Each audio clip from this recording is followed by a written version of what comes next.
I dare say I was lucky because my mom prayed over my life all the time.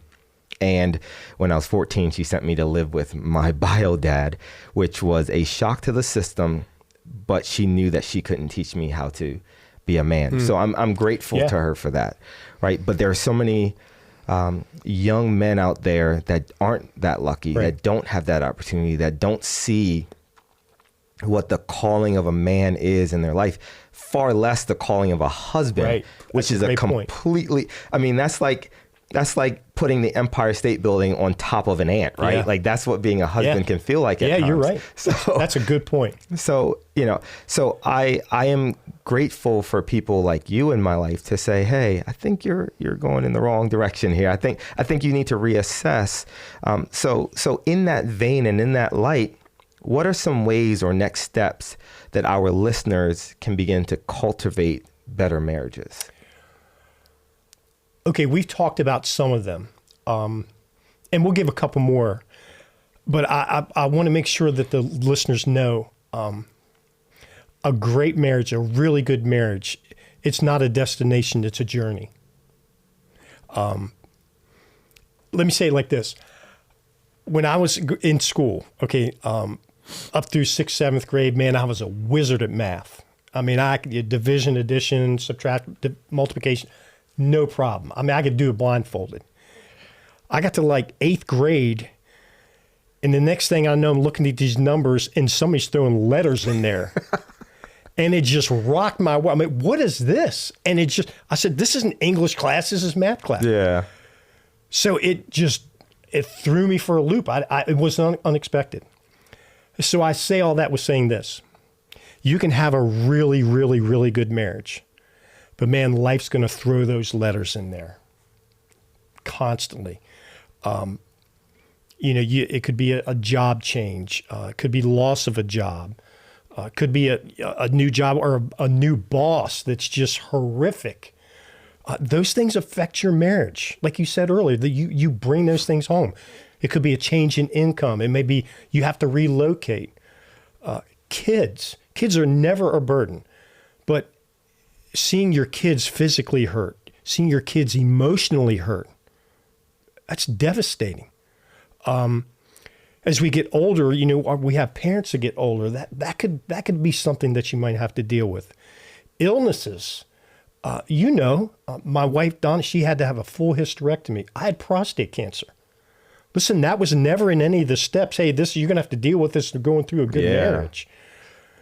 And then 4 years ago, what married couple would think they were going to have to deal with a worldwide pandemic? How much havoc has that caused in marriages? Divorce rates have just skyrocketed. Great marriages that were just crushed because of how that affected them. So again, you can do these things, but you have to always be intentional about, listen, there's going to be things that are coming to your life that are unexpected.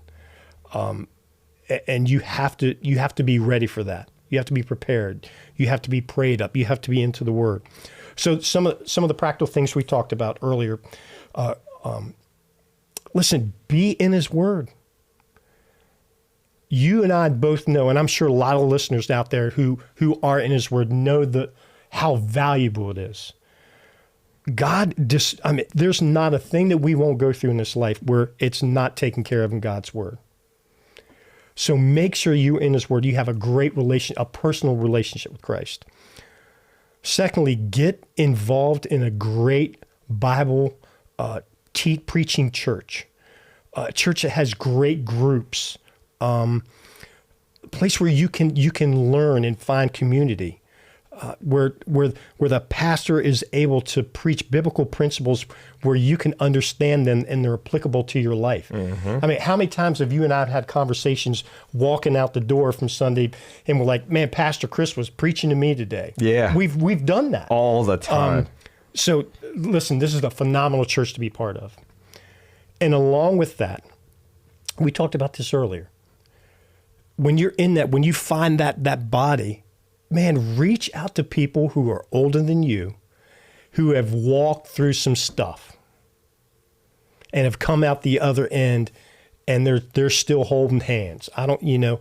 Reach out to those people and just ask them if they would be willing to pour into your life, to be with you in the struggles and the wins. And I guarantee that they would be more than happy to come alongside you. Yeah, I've never reached out to anyone older for help and they were like, no, you're not worth my time. Never, Exactly. ever. No. Listen, we've walked through this stuff. Look, Pastor Chris has said this. If God allows you to walk through something, it's probably for a reason. And when I went through cancer, that was something that that it was kind of a mantra. Listen, God's allowing me to walk through this. There's a reason for it. And so I've had other men come into my life that have walked through cancer, and I'm hey, listen, I'm here for you. I don't care what time of day, my phone's on, you call me, you have any questions. So it's the same thing with couples who have walked through things and God's given them guidance and put people in their lives. They want to be those people to younger people who are coming up through it. Absolutely. And so do you think that also comes from a place of wanting people to not fall into the same pitfalls that you fell into? Absolutely. Okay. Absolutely.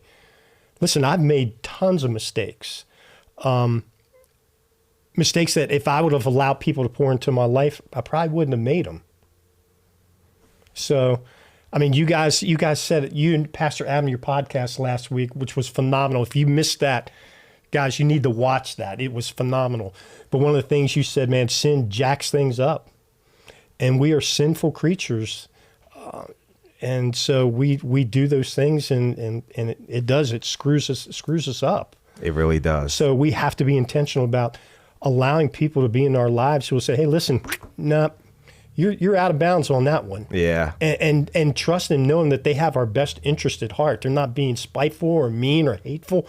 They genuinely care for us and love us and wants to see us make great decisions. That's right. And for men, it is especially true that we have to have wiser people, older people in our lives that we can do that, because I think men have a bigger propensity to fall into traps. Oh, yeah.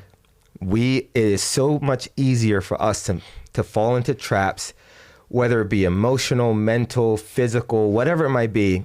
So having that person that can look you square in the eyes and say you are in the wrong is more valuable, I think, than anything else that you can have on this earth, right? And why do you think we do that? I don't know. Is it a pride thing where we don't only show weakness? It may be. I don't know. I'm not sure why that is. And I'm glad that I've learned that over the years to overcome that idea. But yeah, I don't know what it is about men that makes us feel like we have to do it on our own. Yeah. Maybe it has something to do with our childhoods, where when we showed any emotion, we were shut down. So we almost felt like, okay, I can't bare my soul, because if I bare my soul, I'm going to get hurt.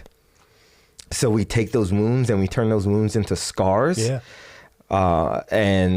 Or they just remain wounds and we just never get them dealt with. So it could be that, but I don't know.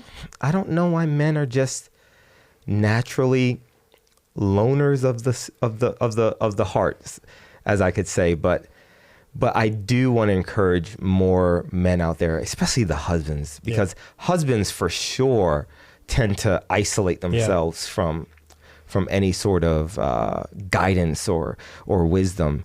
We need the wisdom of wiser men. We do. We need the wisdom of wiser husbands, because there is no way you can make it through on your own. No. There's no way. No. And anytime I know that I've tried to do it myself, I've had to come to, like you. So it's that idea where it's like, eventually I'm going to end up back at your door anyway. So it's like, why not just go there in the first place?